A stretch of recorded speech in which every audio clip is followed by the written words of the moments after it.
this is happening, and this was shared by William. Facial recognition program mistakes 26 California lawmakers for criminals. Now, I've been covering facial recognition a lot. I'm helping out Fight for the Future with the campaign to ban facial recognition. Facial recognition is dangerous technology that is not making us any safer. It is unregulated technology. Silicon Valley, who's developing this technology, is willing to sell it to private companies who can do whatever they want with it. A controlled study in London revealed that there are mismatches 98% of the time. So not only is this overreaching technology that we don't need, it's very susceptible to hacking, which happened. There was a Border Patrol office that got hacked. A bunch of travel photos were just stolen. So imagine these big databases full of our faces, full of information about us that may or may not even be accurate, that are hacked and then just taken by whomever. Gee, what could happen there? Gee, I don't know. Probably a lot of identity theft. So this technology is unnecessary. It does not keep us safer, and it is inaccurate up to 90%, 98% of the time. That's not a passing grade, by the way, in case you were wondering. Not a passing grade. So here's something that's happening in regards to this, specifically in California. And by the way, you can go to banfacialrecognition.com and sign the petition to get this banned. It's already been banned in 3 cities: Somerville, Massachusetts, San Francisco, California, and Oakland, California. Gee, isn't that interesting? Who were among the first cities to ban it? The cities where it's being developed. That should tell you something. All the people are like, oh, I think it's fine. There's nothing wrong with it. Oh, really? Why are the cities where it's being developed the first to ban it? Why is that going on? All right, so let's see. And this brings us to California as well. Facial recognition program mistakes 26 California lawmakers for criminals. Well, depending on who the lawmakers were, that might not be a mistake, right? See what I did there?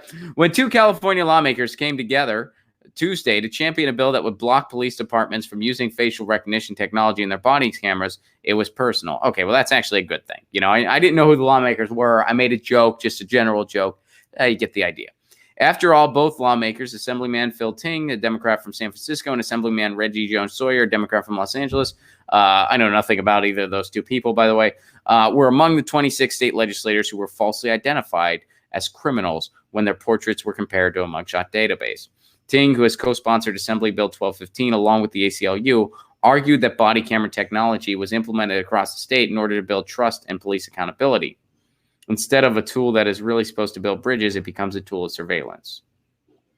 So they're trying to put facial recognition software in body cams, which, by the way, the body cams themselves are a faulty technology, right? The body cams always happen to not work whenever an act of police brutality is about to happen.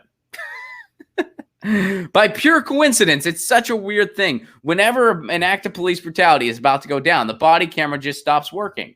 It's like just this weird built-in malfunction. Like, oh, is police brutality about to happen? Well, gee, we have to stop working. Sorry about that. So this is faulty. And as they're saying, this is supposed to build trust in police, not make it a tool of mass surveillance. So they're trying to get facial recognition software on police body cams. So can you imagine what that would be like? Basically, a police officer is walking down the street and they decide, oh, gee, let's see what my surveillance sets off. It could set off that somebody is a criminal, that somebody is undocumented, and that might not be true even. So then they act on it. I can't see any red flags there. I don't see that as an intrusion on privacy at all. I don't see that as Orwellian and dystopian at all. Police walking down the street and they might just randomly crack a head based on faulty surveillance software. And even if the surveillance software wasn't faulty, you're not supposed to walk down the street looking for people to just throw in jail for no reason or deport for no reason whatsoever. So, wow. All right. So that's happening in California. Get your news on with Ron. Don't you want to know what's going on? We're getting our news on today.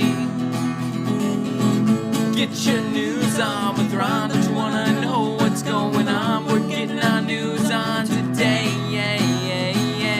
You can tweet me an article at Ron Placone. We'll go through it together and